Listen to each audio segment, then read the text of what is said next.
రామాయణ మహాభారతాలైనా ఒక దగ్గర ఆగుతాయో లేదో తెలియదు గాని మంచువారి భారతం మాత్రం కొనసాగుతూనే ఉంది.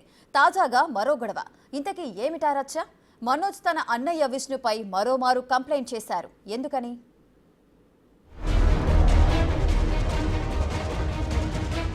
మంచువారి కుటుంబ వివాదం వెబ్ సిరీస్ లా నాన్ స్టాప్ గా కంటిన్యూ అవుతూనే ఉంది. తాజాగా మరో గొడవ. తన కుమార్తె బర్త్డే వేడుకల కోసం తాను రాజస్థాన్ వెళ్లగా తన అన్న విష్ణు అనుచరులు ఇంట్లోకి చొరబడి చోరీకి తెగబడ్డారంటూ నార్సింగి పోలీసులకు ఫిర్యాదు చేశారు మనోజ్. అంతేకాదు ఇంట్లోకి చొరబడి కార్, ఇతర వస్తువులను దొంగిలించారని కంప్లైంట్ చేశారు మంచు మనోజ్. చోరీ చేయటమే కాకుండా వస్తువులను పగలగొట్టి విధ్వంసం సృష్టించారని ఆరోపించారు.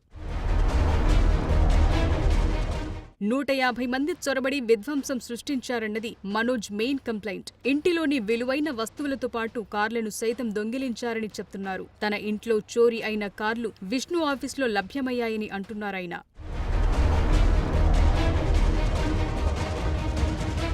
ముఖ్యమైన వస్తువులన్నిటినీ కావాలనే పగలగొట్టి విధ్వంసం సృష్టించారని తీవ్ర ఆవేదన వ్యక్తం చేశారు మనోజ్. తన తండ్రితో కలిసి చర్చించి ఇందుకంటూ ఒక పరిష్కారం కనుగొనాలని తాను భావించాను. కానీ ఆయన అందుబాటులో లేకపోవటం వల్లే పోలీసులను ఆశ్రయించినట్టు చెప్తున్నారు మనోజ్. కనీసం పోలీసులైనా తనకు న్యాయం చేయాల్సిందిగా కోరుతున్నారు. తారీఖున ఏప్రిల్లో నా పాప పుట్టినరోజు మీకు తెలిసిందే. పాప పుట్టినరోజుకి నేను జైపూర్కి వెళ్ళాను. ఈ గొడవల మధ్యలో అందరి మధ్యలో వద్దు, ప్రశాంతంగా నా బాబు పాపతో వైఫ్తో వెళ్ళి గడిపొద్దాం అక్కడ 4 రోజులు అనుకొని వెళ్ళాము. కరెక్ట్గా నేను ఆ రోజు వెళ్ళడం అడ్వాంటేజ్గా తీసుకొని నా ఇంట్లో దాదాపు ఒక జల్లపల్లిలో 150 మంది దిగి విష్ణుతో పాటు అందరూ చాలామంది ఇట్స్ ఆల్ రికార్డెడ్ నగలు పెట్టి పగలగొట్టి అన్నీ చేసి అక్కడే బయట కంటైనర్లు వేసారు. నా రూమ్లన్నీ పగలగొట్టారు.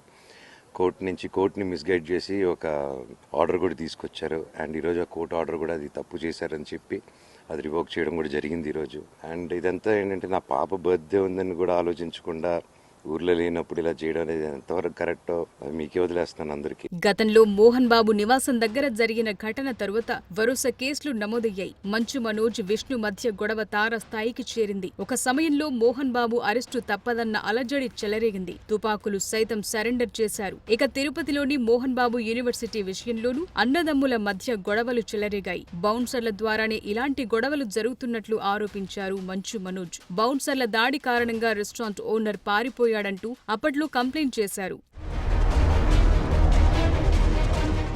ఈ మధ్యకాలంలో మంచువారింటి వివాదం చల్లారిందని భావించే లోపు మంచు కుటుంబ కలహానికి కొనసాగింపులే తప్ప ముగింపులు లేవని తేటతెల్లమైందంటున్నారు టాలీవుడ్ జనం. మరి వేటికి ఫుల్ స్టాప్ ఎక్కడ? మోహన్ బాబు తన 2 తనయులను ఎందుకిలా వదిలేశారు? ఒక ఒప్పందానికి రావటంలో జాప్యమేంటి? మనోజ్ కంప్లైంట్ ఏంటి? విష్ణు ఆన్సర్ ఎలాంటిది? తాను కన్నప్ప షూటింగ్ లో బిజీగా ఉంటే ఈ ఆరోపణలేంటో అర్థం కావటం లేదని ఇటీవల విష్ణు స్పందించిన సంగతి తెలిసిందే. ఇప్పుడు చూస్తే తమ్ముడు మనోజ్ తన ఇంటిపై అన్నయ్యే దాడి చేయించాడని కంప్లైంట్ చేయడంతో ఎవరి వాదన కరెక్ట్, ఎవరిది కాదు తేలాల్సి ఉందంటున్నారు సినీ వర్గాల వారు.